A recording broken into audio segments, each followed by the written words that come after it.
हाय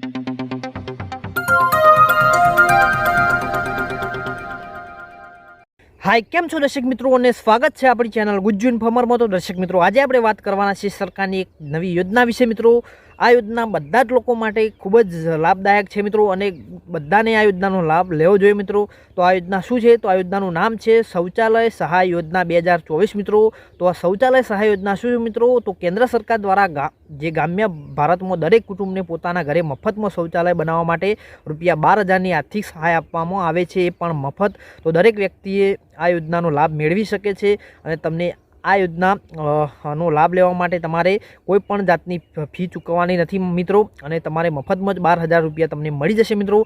તો આ શૌચાલય સહાય યોજનાની બધી જ માહિતી આપણે આ વિડીયોમાં લેવાના છીએ મિત્રો। તો ચાલો શું છે માહિતી અને કેવી રીતે આપણે લાભ લઈ શકીએ છીએ એના વિશે સંપૂર્ણ માહિતી આપણે આ વિડીયોમાં લેવાના છીએ મિત્રો। તો સૌથી પહેલાં જાણીએ મિત્રો કે શૌચાલય યોજનાના લાભો શું છે। તો આ યોજનાનો લાભ દરેક પરિવારમાં આપવામાં આવશે, જેથી બહાર ખુલ્લામાં શૌચક્રિયા કરવા જવાની પડતી નથી મિત્રો, અને લાચારી પણ ઉઠાવી નહીં પડે મિત્રો। દેશના તમામ પરિવારના વ્યક્તિઓને પોતાના ઘરે બેઠા જ આ યોજનાનું ઓનલાઈન રજિસ્ટ્રેશન કરીને લાભ મેળવી શકશે, અને જે છે આ યોજના હેઠળ દરેક પરિવારોને પોતાના ઘરે મફતમાં જ શૌચાલય બનાવવા માટે સરકાર તરફથી 12,000ની સહાય આપવામાં આવશે, અને આ યોજનાનો લાભ મેળવી પોતાના ઘરે શૌચાલય બનાવીને તમામ ઘરની દીકરા દીકરીઓના આત્મસન્માનની રક્ષા થશે મિત્રો, જેથી શરમ પણ તમને બહાર જવામાં નહીં આવે મિત્રો। તો આગળ જાણીએ દર્શક મિત્રો કે શૌચાલય યોજના માટેની લાભ મેળવવા માટે આપણી પાત્રતા શું જોઈએ મિત્રો। તો આ યોજનાનો લાભ મેળવવા ભારતનો મૂળ નિવાસી હોવો જોઈએ, લાભાર્થીની ઉંમર 18 વર્ષ ઉપર હોવી જોઈએ, પરિવારના કોઈ પણ સભ્યની આવક દર મહિને 10,000થી ઓછી હોવી જોઈએ, કુટુંબના કોઈ પણ સભ્ય સરકારની નોકરી કરતો ન હોવો જોઈએ મિત્રો। તો આ જે પાત્રતાઓ છે એ જરૂરી છે લાભ લેવા માટે।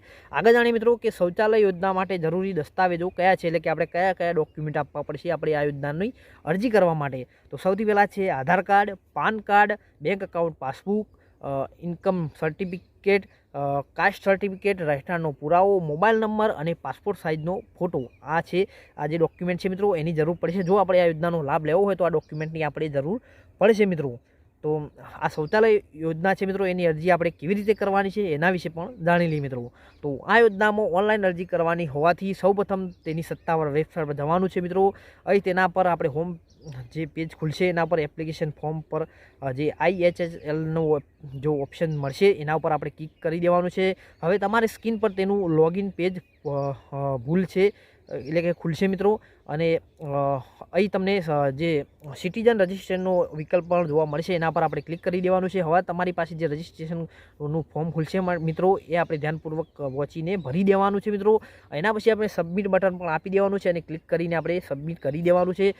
તમને તમારો જે લોગિન આઈડી પાસવર્ડ હશે એ મળી જશે મિત્રો। હવે તમારે ફરીથી હોમ પેજ પર જઈને લોગિન કરવાનું છે। હવે તમારી સામે એક યોજનાનું એપ્લિકેશન ફોર્મ ખુલી જશે, એટલે કે આપણે જે શૌચાલય યોજના છે એનું તો આપણે એને ભરી દેવાનું છે। એમાં માગવામાં આવેલા તમામ જે જરૂરી દસ્તાવેજો છે એ પણ આપણે, અને પાસપોર્ટ સાઇઝનો ફોટો છે અને સિગ્નેચર છે એ સ્કેન કરીને આપણે અપલોડ કરી દેવાનું છે મિત્રો। અને છેલ્લે સબમિટ બટન હશે તમારે એના ઉપર ક્લિક કરી દેવાનું છે અને સબમિટ કરી દેવાનું છે। અને જે આપણે ફોર્મ ભર્યું છે એની પ્રિન્ટ આપણે કાઢીને સાચવીને રાખી લેવાની છે મિત્રો। એટલે આપણું આ ફોર્મ છે એની આપણે ભરાઈ જાય એટલે આપણે પ્રિન્ટ કાઢીને રાખી દેવાની છે મિત્રો। તો આ હતી મિત્રો આપણી શૌચાલય સહાય યોજના 2024ની માહિતી મિત્રો। જો તમને આ માહિતી પસંદ આવી તો વિડીયોને લાઇક કરો, શેર કરો, અને આપણી ચેનલ ગુજ્જુ ઇન્ફોર્મને સબસ્ક્રાઈબ કરો, જેથી